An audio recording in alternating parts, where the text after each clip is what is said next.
All right, welcome everyone. This is the second event of the DC virtual trek for NASPAA. This is NASPAA being the National Association of Schools of Public Administration and Public Policy. My name is Scott Webb. I'm a career and academic advisor with the Middlebury Institute of International Studies in Monterey. I have an MPA from this school. I'm a career and academic advisor here. I advise students in the policy and development, master of public administration, and trade programs. I've been here for 8 years. Prior to that, I worked for about 8 years in international development, working as a recruiter and a program officer for a few different NGOs, working on humanitarian, food security, and community stabilization projects around the world, mostly in West Africa. I'm also a returned Peace Corps volunteer. I served in Niger at the end of the 90s. One of my former Peace Corps colleagues is actually here on the panel today. So as I said, this is the second of 5 events with NASPAA this week. We also have an event. Yesterday was the Congressional Research Service. Today is obviously international development. We've got other panels on government accountability, think tanks, and I'm forgetting what the other ones are. Should have had that queued up. In any case, thank you for joining us. I wanted to convene a panel on international development because I think it's a really broad, vast industry. Many of you that are on this call are interested in working on a mission-driven humanitarian type position. So the panel that we've assembled today, we've got 5 different people. They're working in a variety of different areas in the international development space. And so I'm going to leave it to the panelists to really discuss what they're doing and how their industry sort of fits. So with us today, let's see, I'll just go left to right based on my screen here. I've got Mary Alicia Briggs. She's currently with Chorus. She's worked for a few different NGOs. She's in business development being, writing proposals, designing new programs, getting new business, and designing new programs for the various NGOs she's worked for. We've also got Grecia de la Abarca. Sorry, Grecia. She is currently with Chemonics, a big USAID contractor and implementing partner. She's also worked for the Inter-American Development Bank, and she's worked for think tanks, and she's been in DC a while. We've also got Max Gomez, MPA. He is currently a manager of finance and operations for the Society for International Development. It is an association it's a membership-driven organization, which includes all of pretty much every actor in international development based around, mostly around DC, but it's the USA chapter for the Society for International Development. So they just put on a really big career fair a couple of weeks ago. They put on events all the time. Looking forward to having Max tell us about that. Also have Gordon Brown, my old Peace Corps connection. He's currently a foreign service officer with USAID. He spent about 10 years, honors, give or take, with Africare as a country director and senior program manager. He's been with this is his second stint with USAID, and he's also been a Peace Corps country director. So he's been around. Finally, we've got Jerome Sianco. Jerome, you are currently, where are you now? Vacation or work. Yeah, sorry, I had your thing open. Yeah, sorry, you're with National Bureau of Asian Research. So it's like a think tank. You've also, returned Peace Corps volunteer. Max and Gordon and myself are returned Peace Corps volunteers. Mary Alicia, were you in Peace Corps? I don't think, yeah, right. So yeah, so we've got different Peace Corps, returned Peace Corps volunteers. We've got, think tank. We've got MPA, policy degree, law and diplomacy degrees, wide range of different kinds of degree options here. So can't remember. Suzanne, thank you for including the link. There's a link to all the other events that we are hosting this week as part of the the DC virtual trek. So one quick housekeeping thing. This is just, we've got another, 53 minutes of this event happening. I'm gonna leave the chat open. Feel free to engage with your questions. We'll try to answer questions once all the panelists have had a chance to talk about themselves. But then we can also engage each other and answer questions and have a good discussion going in the chat, because we only have a short time together. and we can try and maximize information sharing while we're all together. But let me, we just chatted before. I think we're going to start with Max. Max, tell us about your career, how you got your job, what you're doing now, and any tips you have for working in the international development sector. Sure, yeah, happy to, and thanks for having us, Scott. Mm-hmm. So I would say my international development career journey started with Peace Corps, like Scott already mentioned. I served in Ukraine from 2018 to 2020 and was pulled out like many other Peace Corps volunteers at the time. And like many other Peace Corps volunteers at the time, I decided the best option was going to be go to grad school. So I went and also, like Scott, got my MPA from Miss.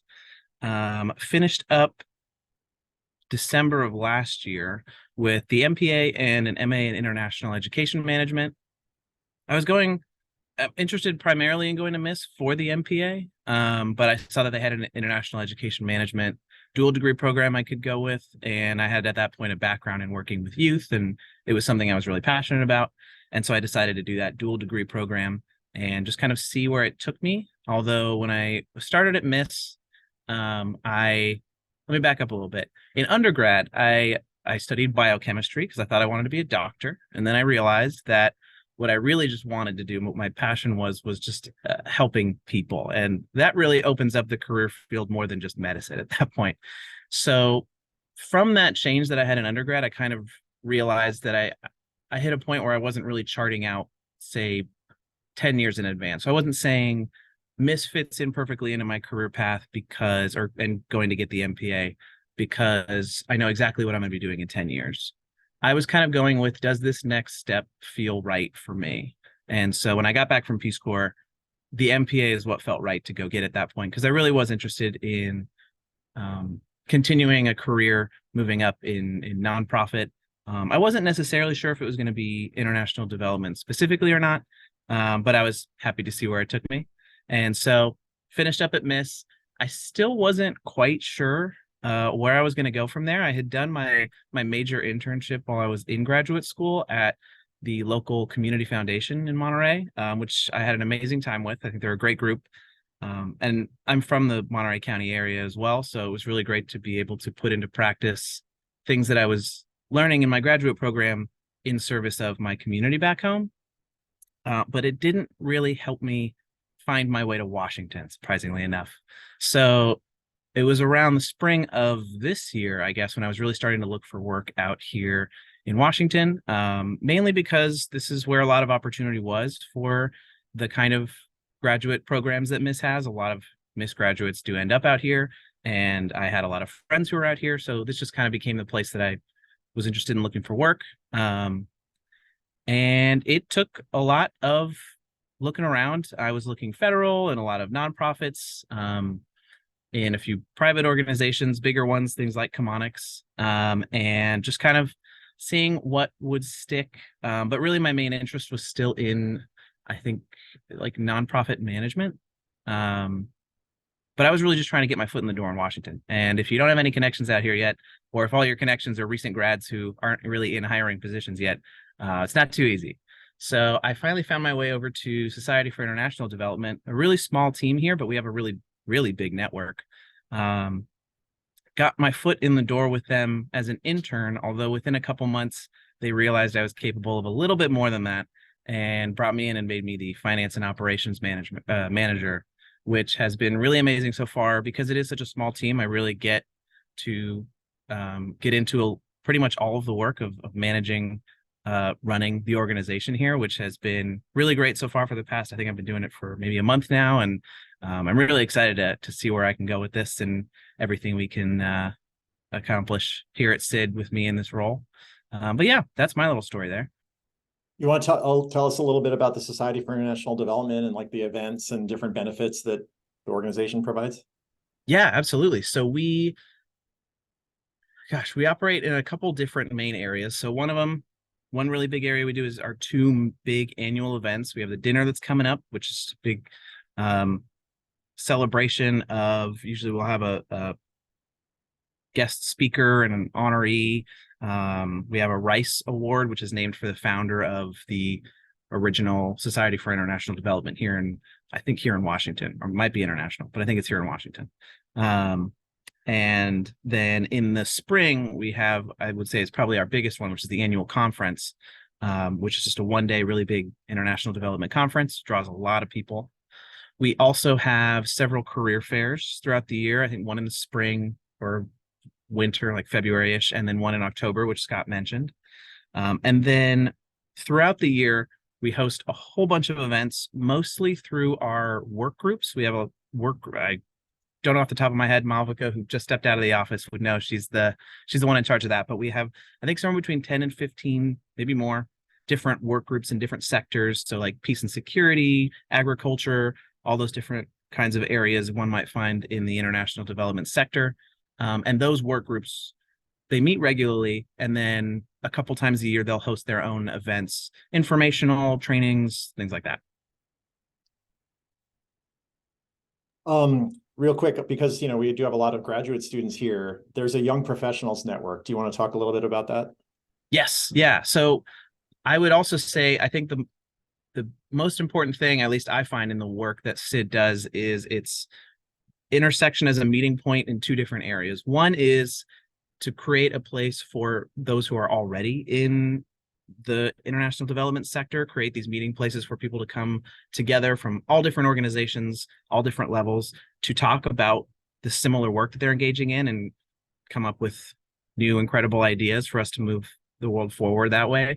And then the other point that I think is really important is creating a great entry point for young professionals, for students who are starting to look to get into the international development realm, is through our young professionals network. As a student, we have student members as well,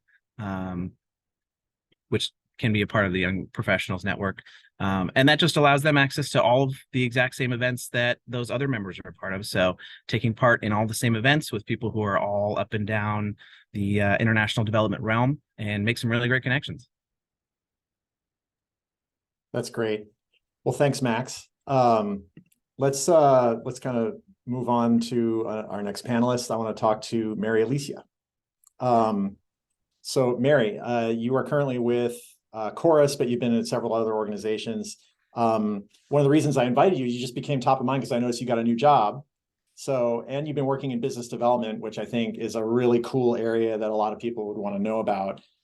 So you're in a sector that I'm interested in I'm interested in students learning about it, but also you've just been through another job search. So I'd love to hear your story about how you got your job and what you've been doing in your career. Yeah, sure. Thank you.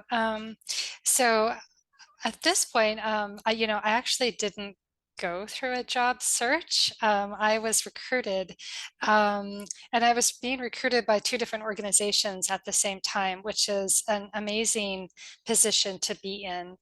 And ultimately, I chose Chorus because at Chorus, there's a family of organizations underneath it, including Lutheran World Relief and IMA Health. And there's also ground up investing in CGA technologies.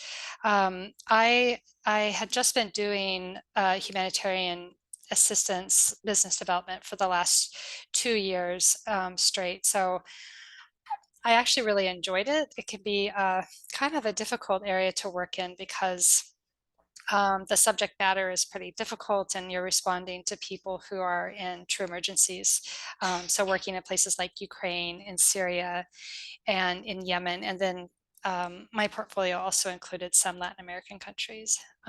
So at the end of the day, I decided to go to Chorus because I wanted to continue to do the work around humanitarian assistance. My current job, now I'm doing business development. I'm covering 2 continents, 2 regions. So I am covering Asia and the Middle East. No small job, that's for sure. But I would say business development is one of those areas where if you always want a job and if you never want to be bored, you should do business development. It is a skill that requires you to be sort of a generalist, a very broad generalist, but you also in the process of doing business development, learn really specific skills. Depending on the team that you're working with, you know, you may be running a bid, or you may be running a bid and writing sections and reviewing the budget and getting approvals and hitting submit. So there's just a lot of things that you learn to do in business development. In my previous organization, I wanted to do a little bit more than just, you know, running bids. And so I talked with my manager and said, you know, I have a background doing research and writing with the International Labor Organization, which is what I did in my final semester at the Monterey Institute, or now the Middlebury Institute. And so I ended up running 2 remote rapid needs assessments in Ukraine to help inform our follow-on bids for funding there. I also did a real-time review, which was an internal review of our staff and how they felt about how the programs were running, what they needed, what needed to change, what needed to stay the same. So, you know, and I think having the background I did doing writing and research for the ILO helped me be able to do these sorts of tasks when I was, you know, being able to do the rapid needs assessment and the real-time reviews. I don't come to this industry though from a traditional background. My first almost 15 years of work was actually in indigent defense as a legal assistant, which is also another sort of generalist position that requires you to develop really specific knowledge. And from there was recruited to do policy work at the Oregon State Legislature. I lived in Oregon for a really long time. So, you know, I was really able to learn a lot of things, a lot of work skills, soft skills, and some of the more technical skills over those years, and really have tried to bring everything I know with me into my new positions with business development. And I think it served me well for sure. Yeah, so that's a little bit about business development. Anyway, if you always want a job, do business development. We always need people. And right now, actually, we are recruiting at Chorus pretty heavily. One of the positions that we really want to fill quickly is for our administrative position. And I know sometimes people think like administrative position, like that's not very exciting, or that might be below me, but that position is actually really integral to our unit. You know, an administrative person is the one who understands how everything kind of gets pieced together, and even has an ability to run their own bids and do scoping on potential bids. So if anyone's looking for an administrative position, go look at our website. That's my plug for that. That's great. So, you know, there's been different times when I was a program officer in particular where, you know, there's like trainings. One of the things that I've noticed about international development, and I know, you know, because Gracia is also in this space too, you know, working for an NGO fund that takes USAID funding, a lot of the skills are transferable because, you know, the way that you write a proposal for USAID is going to be the same whether you're working for Chorus or Mercy Corps or Chemonics, or, you know, I mean, it's a little bit different, obviously, if it's a contract versus a cooperative agreement or a grant. You know, there's those different mechanisms, obviously, you know, and the weird ones like indefinite IDIQs and, you know, those kind of task orders and such. But I mean, once you've done it, a lot of the principles of managing the project and the indicators and things like that, there's a lot of similarities, right? I mean, has that been your experience? I would say the thing that gets in the way the most is ourselves. Yeah, I mean, the way that we would run a bid at, say, when I was at CRS, yes, there are similar ways in which you will do a proposal across organizations. Where it gets tricky is when, you know, I would say like many of these organizations are set up to take US government funding. And that might be anywhere from, I don't know, 70% on upwards of where our funding comes from. It's when you're told we need to diversify our donors, and then you start going after, you know, FCDO funding and those are vastly different than USAID. You have your indirect costs, which are different. They pay at a different rate. If you want to go for funding through the UN, they're like, we will give you 7%. We don't care if your negotiated indirect cost rate is 23% or whatever it is. They don't care. They're like, we will give you 7% to cover overhead costs and nothing more. And then that's when it starts to get really creative on, well, if we have to diversify our donor base, how do we actually do that when we are set up to take US government funding? Yeah, Right. so yeah, you learn a lot in this, you learn a lot about numbers in that process. Right. Yeah. Yeah. Prime, overhead, indirect, exclusions. Yeah. Yeah. All those crazy words. Yeah, if they were to publish the congressional funding regulations, it would probably be like a 4-story building, and you have to like incorporate all that. Yeah. Cool. Thank you, Mary Alicia. I want to go next to Jerome, if possible. Jerome, you want to tell us about, you've had a really interesting journey since we worked together here at the Institute a few years ago. Jerome was one of the students that was here during COVID. But you've been able to make your way to DC. You want to tell us about how you've ended up in your current position, and tell us about working at a think tank. Like, what is it? What do you do? What is it like? Yeah. I think I'll work my way backwards and kind of start at my footing when I had first come to MIS as a grad student. It was after my Peace Corps service. I was a Peace Corps volunteer in China until that was abruptly cut short because of the pandemic. And coming back to the States, it was then figuring out during this time of the pandemic's onset and trying to figure out next steps. And I knew for me, after graduating from undergrad, I had always wanted to work a little bit, gain some more international experience, hence the Peace Corps, and then go to graduate school. And so the pandemic kind of sped everything up for me, and that I had applied at a host of graduate schools, both small, large, East Coast, West Coast, middle of the country, and did not know about MIS going into it, but had heard from mentors who I had made both in the Seattle area where I was home during the pandemic, but then also professors I had in graduate school who advised me to consider the Middlebury Institute, look more into their programs. And I knew going in that I had an international focus and wanted to do development work. I had a regional focus, which was East and Southeast Asia. And then I also had a little bit of a policy focus because I knew I wanted to end up in Washington, D.C., where I am currently. And so kind of molding all these different interests together, I found myself at the Institute where I was able to take a breadth of classes. My formal degree on paper was international policy and development, but I was able to specialize in financial crime management.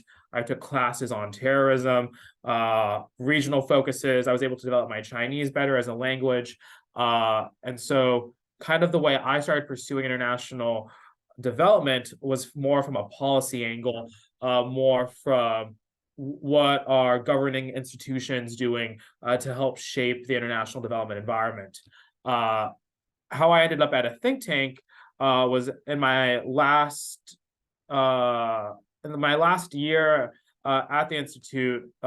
MIS has a wonderful program, and I think similar institutions have similar types of practicums where I participated in the International Professional Service semester, where for that semester, I was supposed to find an internship somewhere where I am today, and then also as part of a small cohort, meet regularly in a seminar-style format.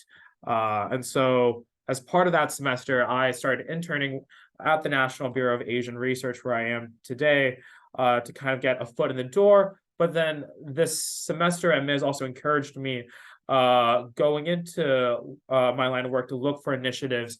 Where can I develop my own projects? What are the needs of the organization? I think graduate school in particular is a place not only to develop your academic and substantive interests, but then also to develop your skill sets and kind of see how you can fill in needs and develop those needs for yourself. And that's what I did through that semester. Now to Scott's last question of a think tank. I had no idea what a think tank was before I started working at one. I had done a semester in Washington, D.C. In my undergrad, but working in the museum field. But I attended all of these events from Brookings, the Center for International Strategic Studies, CISIS. So I attended all these events, but did not know or equate those to being think tanks. And what hits home for me, being here now for almost 2.5 years, is being in the middle of a lot of my passions and interests, kind of similar to how I described my time at the Middlebury Institute. Was I like working for a nonprofit, a mission-driven organization, which a lot of think tanks are nonprofit and often have a mission behind them. I like working at the intersection of our government partners, international partners, but then also private sector, other nonprofits, NGOs. And case in point about how maybe what I do is more policy focused, definitely a little bit more security focused, but still hitting home to my international development roots. In May, I was able to go to Bangladesh and bring together development partners from both Bangladesh, Nepal, Sri Lanka, a lot of South Asian partners to work on. It was a conference to discuss energy sector development and kind of the energy and the environmental sector in South Asia. And that was sponsored through the State Department. And so got to bring in a lot of stakeholders there. And so I like to think of it as hitting home or hitting at international development from a different angle than I think what is traditionally thought of. Scott, I know that was a lot, but I hope I hit on most of your questions. No, it's fine. You know, I've noticed that think tanks, it's very top and bottom heavy, so to speak. You know, I've seen think tanks like the Center for Global Development and maybe Brookings, you know, where you have like your fellows, right? These people with PhDs and decades of experience. Maybe they're like ex undersecretaries of state or, you know, maybe political appointees and such, that are doing research or, you know, working on whatever issue that there is their main thing. And then you've got, you know, an army of like program assistants and researchers that are typically like anywhere between, you know, recent undergrads, you know, current graduate students doing lots of research, but then you don't really, you can't like grow your career. I mean, I'm wondering if you see a path to growing your career at a think tank where you can be there without a PhD, gaining experience. Like, do you see that as an option? I think it really depends on the think tank that you work at. Scott, I think what you described is very much the typical model. You see it across Washington, D.C., definitely, where you have connections that maybe have hopped around think tanks, just trying to get their foot in the door and then find a place to grow. I'm really thankful at a place like the National Bureau of Asian Research, where our model is a little different in that our in-house team is relatively small. It's about 30 in-house staff. And how our model is a little different is we contract out our research to what we call a network of experts. So again, going back to that skill set of networking and developing connections, at any one time, we have anywhere between 200 to 400 experts, scholars, practitioners globally who are working on research projects for us. And how this fits into your question is at a place like NBR, or National Bureau of Asian Research, NBR for short, I started here as an intern, was an associate, and now I'm a manager. And that's not often the case at a lot of places, but at least here is a place where I can I've had steady growth, and it's a place that will support my professional development, whether it continues to be here or elsewhere. That's awesome. Well, yeah, thanks, Jerome. There's been a lot of questions in the chat. Thank you to the panelists that are here for, you know, answering some of the questions. I want to move now to Gracia, if possible. So Gracia, you are currently with Chemonics. I always like having someone, you know, on a panel like this who's at an organization like Chemonics or Tetra Tech or one of these really big USAID implementing partner, you know, contractors. sometimes you're referred to as a Beltway bandit, you know, whether that's, you know, notorious or good or whatever you think. I mean, but I'd love to hear your perspective, you know, since you've been there, what it's like. How is it different from when you were, you know, at the Inter-American Development Bank or some of the other places you've been? You've had a really diverse journey, you know, with your career in DC. So that's why I was happy to have you here. Yeah. Yeah, of course. Thank you so much for having me. And hello, everyone. My name is Grecia. I'm from Mexico. And right now I'm a senior associate for the security management unit at Chemonics International, covering all Latin American portfolio. If you ask me, I wouldn't have known 10 years ago that I would end up in security. And that's all of that to say that there are different ways that you can approach the work that you're looking for, and you don't know what you're looking for at the end of the day. So I'm going to walk you through my journey and how I got to DC. I first started at Middlebury College in Vermont. I wanted to do environmental studies, but then fell in love with economics. So that was a first thing that I was like, well, I didn't know that economics could be that fun, you know? So I started doing economics, and I got an internship at the Inter-American Development Bank when I was in my junior year. So that was my first exposure to Washington, DC.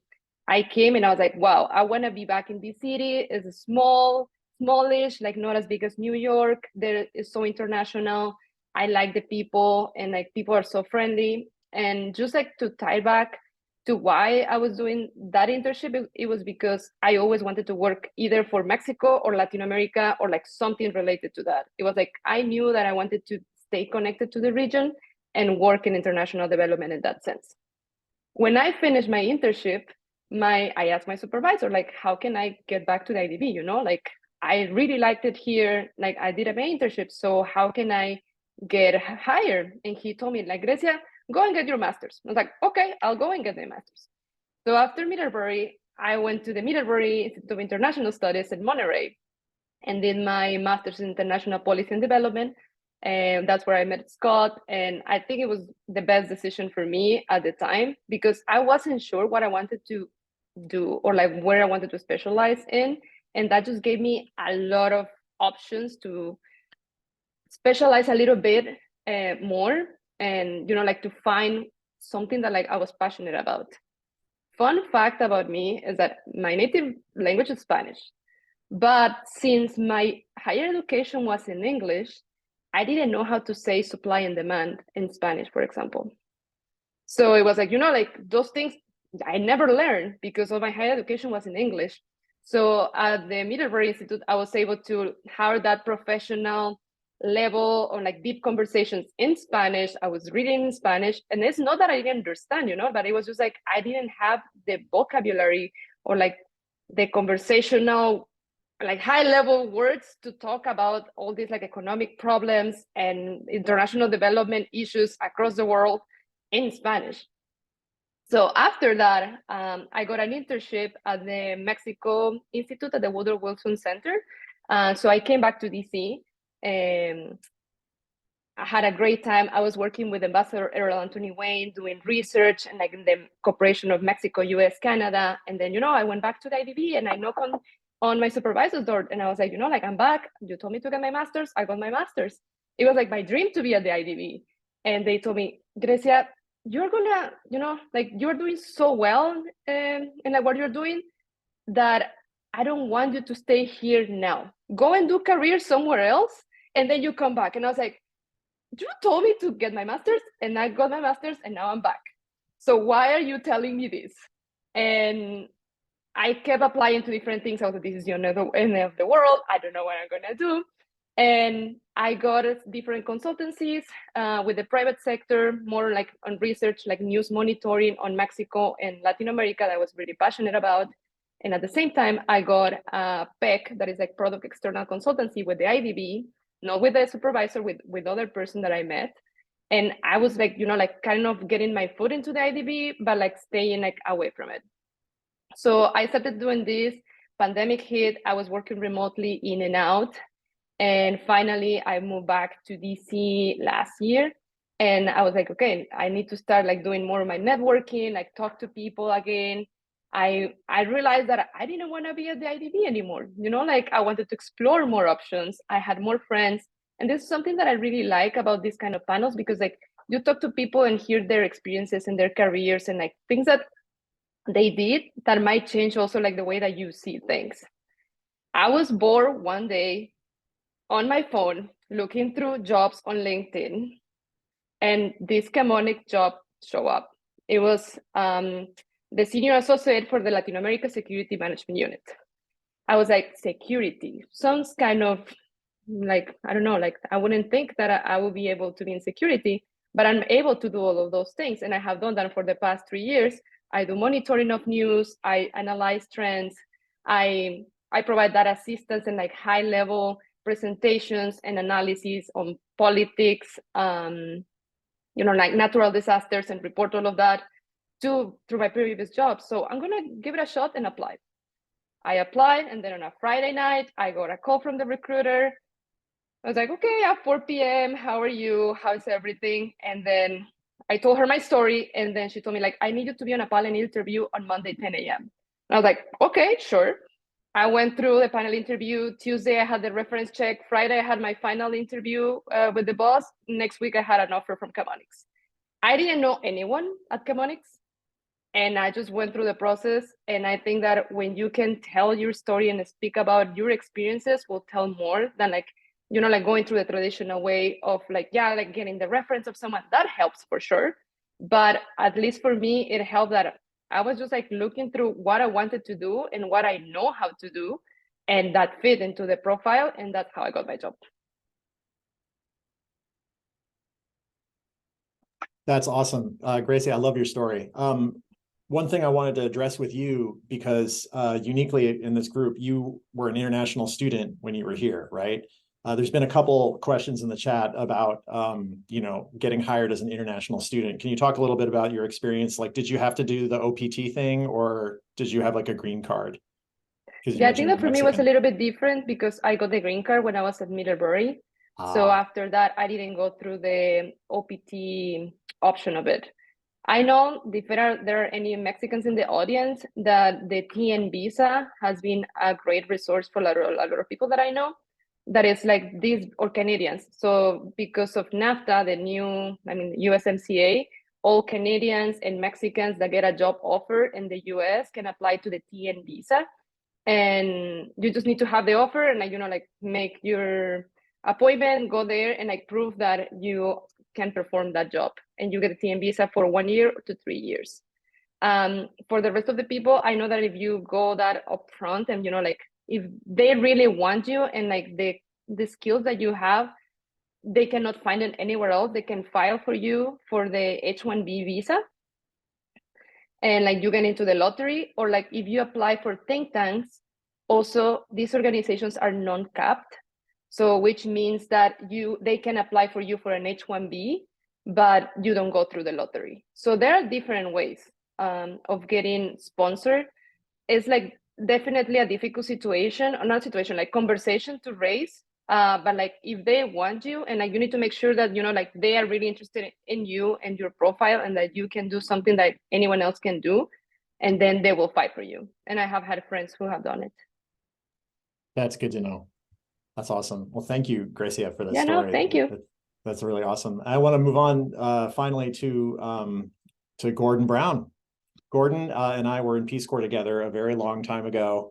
And Gordon, you've kind of had the career I had thought I was going to have before I had kids. You went off and you were working in the field, managing programs, and you stayed around in West Africa, and you got to be a Peace Corps country director. And so I've always thought you've had a kick butt career. So it's good to reconnect with you here. But I'd love to hear your story and about your journey, especially coming back to the DC area and getting a job with USAID.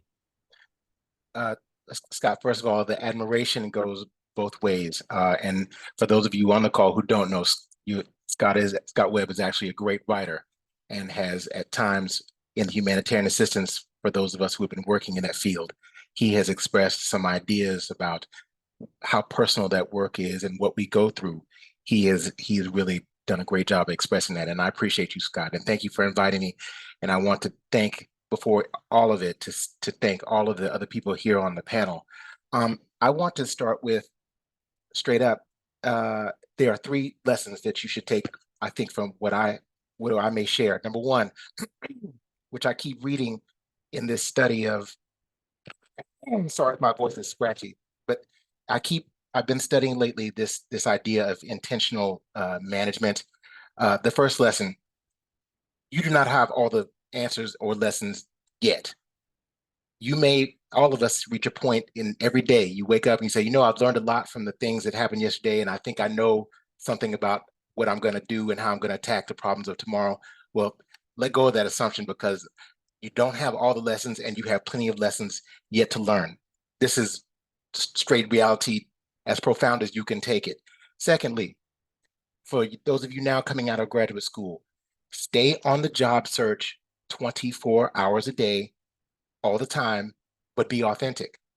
I don't mean be mean. I don't mean use people. I don't mean approach people in a way that if you're useful to me, that you should be close. And if you're not, then you should be far, but stay on it all the time because, and the third piece, and be humble and have humility. I say that lesson because Scott and I served in the Peace Corps. I was in Peace Corps in Niger. I was an ag development volunteer.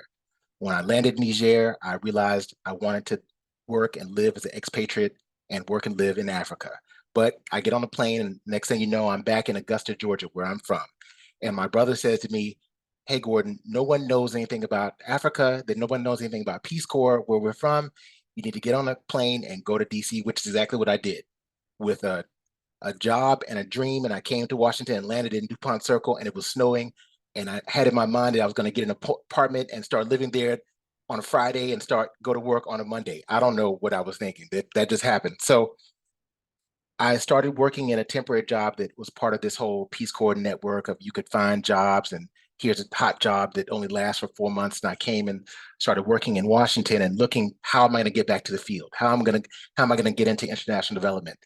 And it's asking everybody I know and meeting everybody I could. And I go to get a haircut somewhere on P Street. And I go get a haircut, and a guy walks in with a briefcase. And I looked at the briefcase and I recognized the craftsmanship, and I thought, oh, that looks like it's from Northern Niger. So I asked the guy, I said, hey, did you get that briefcase from Northern Niger? And he says, no, actually, this is from Mali. But how did you know that? And I said, well, I'm a Peace Corps volunteer. I just got back from Niger, and I'm trying to get a job out here. It turns out that guy is the head of the African part of the Smithsonian. He was like, oh, okay. So boom, here's a list of 20 people. You call all of them. So I spent the next 3 months calling all the people, setting up informational interviews, going to informational interviews. And at one point at the place where I ended up working, going to an informational interview, and the guy says, he sits back in his desk and he says, Gordon, there are 3 ways you can enter into international development. We have academics, we have other people. And I said, sir, I understand that there's 3 routes to get to this, but I am in the, I want to get a job now route. How do we start today route? And from there, he proceeded to show me out of the building. He was like, okay. I had to write the guy back and tell him, hey, I was insolent in your office. Can I have a second chance? Can I come back? And I ended up later getting that job. So I worked as a program manager in Washington coming out of the field. That's after about a year of some other jobs between Peace Corps and working in Washington. I later went to work as a program manager for, a project manager for refugee assistance in Western Tanzania, refugee repatriation then in Namibia. And then I decided, hey, I'm going to work for the United Nations. I said, let me go to graduate school. So I went to the Fletcher School of Law and Diplomacy at Tufts and Harvard, and I pursued a degree in humanitarian assistance policy and NGO management. And my whole plan was I'm going to be a big UN guy and come back and be UN with a blue passport. And I get to school and people are like, Gordon, you had the wrong nationality. It's not going to happen. So I ended up going back into the NGO realm. I went to Guinea as the country director for the same group for Africare. From there, I went to Zambia as the country director, and both of those in the development space after having been in humanitarian assistance, in the humanitarian assistance space. I left, and or the organization I was with ceased to operate at some point. I mean, it's like it started to go downhill. This happens to NGOs. And so I worked with various NGOs, South Sudan with the American Refugee Committee, the Democratic Republic of Congo with PATH, and then I came on with USAID. And I was like, okay, I'm set, everything is good now. my life, this is what I had really wanted. I wanted to be a humanitarian assistance officer, disaster operations specialist with USAID. That was my whole plan. And I get there, and somebody from an interview that I'd had a year before that I didn't get a job at Peace Corps had given my name to someone, and a woman calls me and says, "Do you want to be the country director of the Peace Corps?" So I go from Guinea-Conakry in the middle of the Ebola crisis to now Benin director of Peace Corps, which was for me just a highlight, because your job every day is basically explaining to young people why it is noble to give your service and give your intellect to something that's greater than all of us. And that kind of has been, I think, has typified my career. It's about giving back if I can, about telling the story. I love telling stories. That's why I'm trying to limit my remarks, because I have stories to tell about each phase of this. But in essence, I always wanted to continue and to be a diplomat. I wanted a diplomatic community, not because I wanted to break the law, but I wanted to be able to go walk into somebody's office and say, "Hey, you know, you can't touch me and you can't arrest me, and look at my diplomat passport," which of course, and then when you get it, the day you get it, you realize it doesn't work like that exactly. You know, by the time you get the thing, you want to use it like that, then, you know, nobody wants a person that has that type of intent around anyway to represent any country. So what's the point of having diplomatic community? It's a circle. So finally, I'm at USAID as a foreign service officer, and the last lesson I'll say is that I'm learning again. It never stops. Learning never stops. I've learned that at USAID, for all of us, you know, my job as a foreign service officer is not to go to someone who is at Chemonics, or go to someone who's at Africare, or go to someone who's at any of these agencies and say, "Hey, you better do what I say because I'm the expert, and you need to do X, Y, and Z, and you're spending American money and I'm the representative." It's not that, actually. The point is, can you collaborate to get the most out of what the investment is for us, for the American people, for what we represent? Do you know how to collaborate with other people on your team? So that is the soft skill that you need, is motivating others, dealing with others. And I know we'll talk later about what the hard skills that are important. We can get to that, but I just hope that people get the takeaway. Stay on who you are. Be authentic at all times as you're pushing your way and getting into these things. And don't be scared to take a step forward, take a step back, and know that some of these things are not always what they appear. Yes, U.S. government has a website that says, "Here are all these jobs, U.S. government." But do you realize there are 4 people who are already doing that job somewhere, who have a different status, that they're being a direct hire to the job? It's not always what it appears. So don't be scared to take another route. And there are some other ways that I'll be glad to share with people as we talk, to share at how we approach this and how you all can be successful at this. But it has to be what you want, and be passionate and be authentic, and keep moving from that angle. Scott, that's on you. That's you. That's awesome. Thank you, Gordon. One distinction I wanted to make, actually. So you've been in USAID twice now.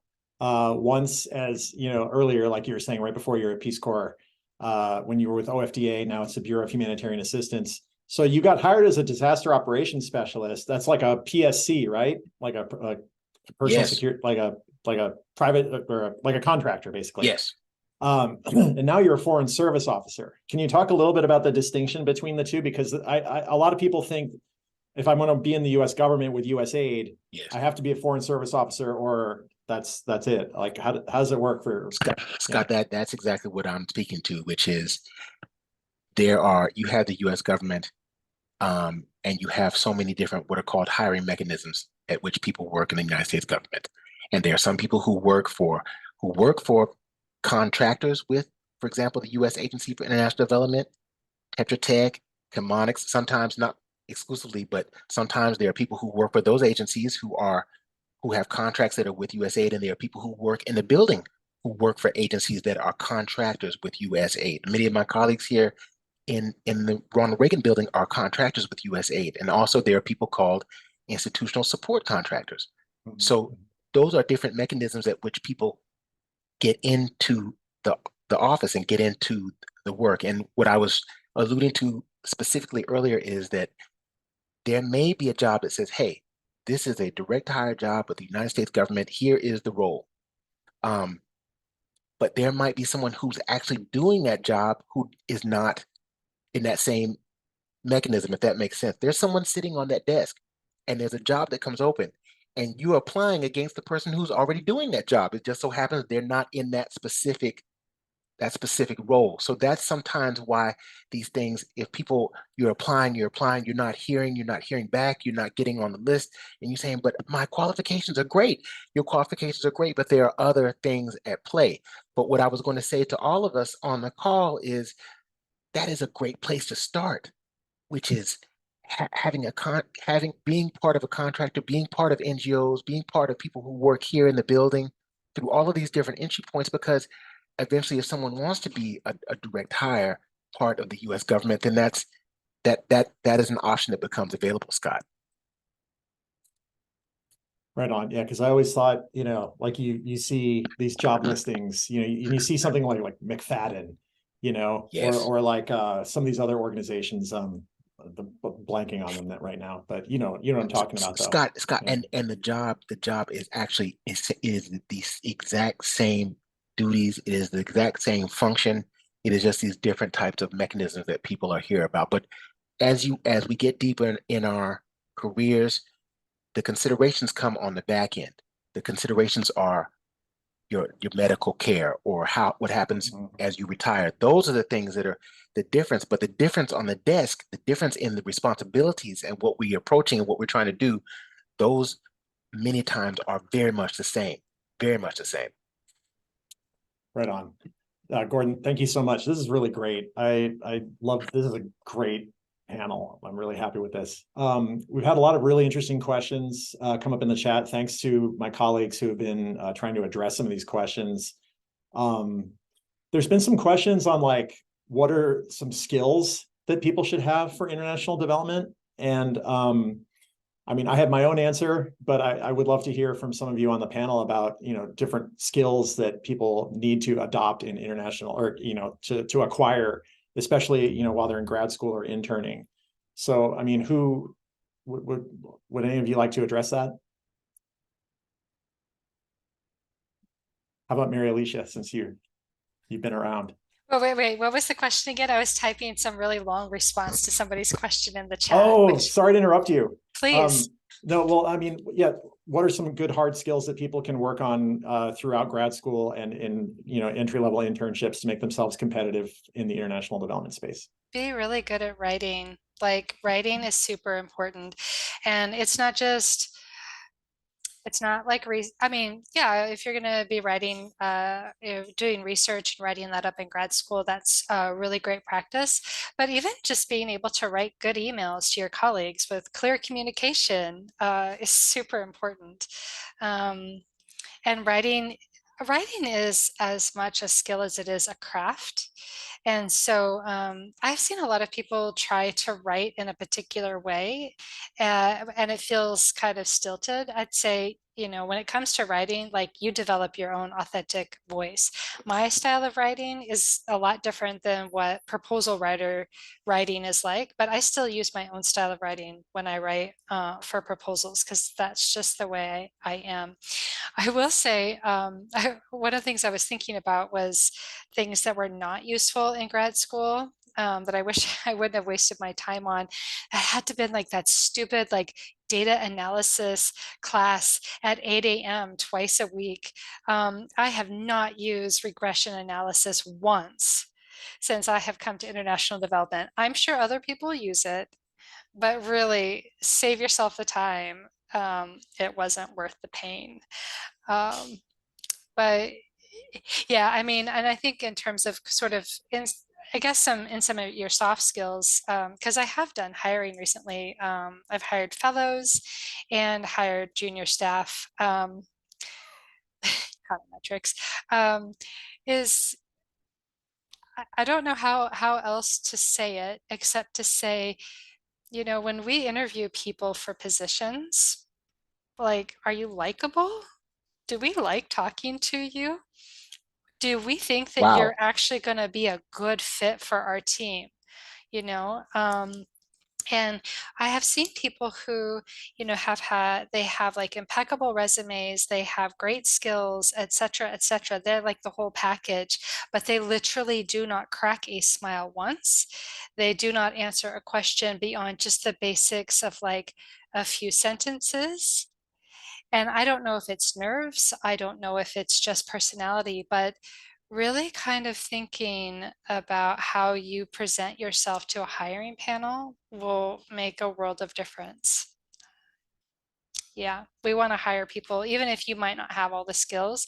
If we have a good rapport with somebody and we feel like this person's going to be a good fit for our team, we're going to be interested in that candidate, because at 7 o'clock at night, when you're working on a proposal with a deadline at 11:59, I want to know that I'm going to work with somebody who's got my back. I want to work with somebody who I know is going to be able to keep calm under pressure, who's going to be a problem solver and not panic.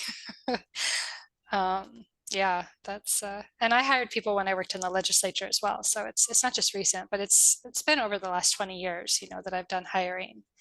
And that is Yeah, one thing that's held true. So yeah. that's awesome. Grecia, it looked like you were about to chime in. Oh, Grecia, are you there? You froze. She's Oh, well. frozen. Yeah, she's frozen. Anyone else have any hard skill suggestions? I know, you know, writing is always huge.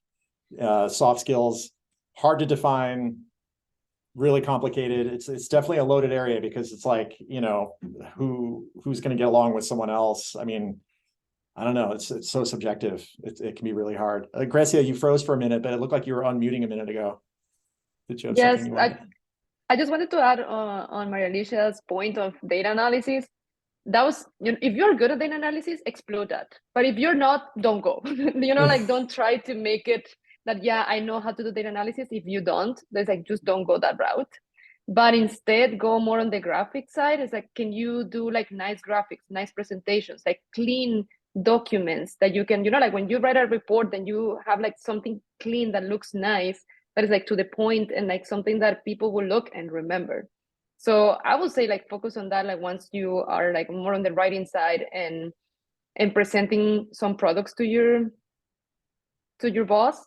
And more on the point of the soft skill side, I think it's really important to prepare yourself to reply to answers. Something that happened to me when I was interviewing for the IMF was that they have a robot that asks the questions, and you need to look at the robot and robot. like, you know, like respond. So it's like you have 3 minutes to reply, and you're just talking to the robot like the whole time, and you don't have time to record it again. So it's just like I spend like a couple of hours, you know, just recording myself, or like timing, like how can I like say this, like some answers that you already prepared, and then based on the questions that you get asked, you can kind of like integrate those answers that talk about the essence of who you are, and you make sure that you want to transmit those things, because sometimes like you get really nervous with the questions, and you're like, I don't know if I'm going to be able to say, you know, like what's my passion and what I care about. But like if you have those answers already prepared, it's like then you find kind of like some questions that you can like integrate those answers to, and that they're going to speak about who you are. Just wanted to add those two things. Thank you. That's great. That's great. So we're basically at time. Is there any last nuggets of wisdom any of you want to impart aside from what you've already said? I know there's so much more that could be said. Thank you very much also for answering the questions in the chat. All of you have been contributing. I really appreciate that. But any last words from any of you? I might just add, Scott, as you've been dropping all of our LinkedIns into the chat, I think I can speak for a majority of us that are always happy to connect. And then especially in the international development sector, it's very much not only the people who you work with directly, but, you know, I always love picking other people's brains or just thoughts, and always happy to schedule a call or get coffee. I think it's great, just also fascinating.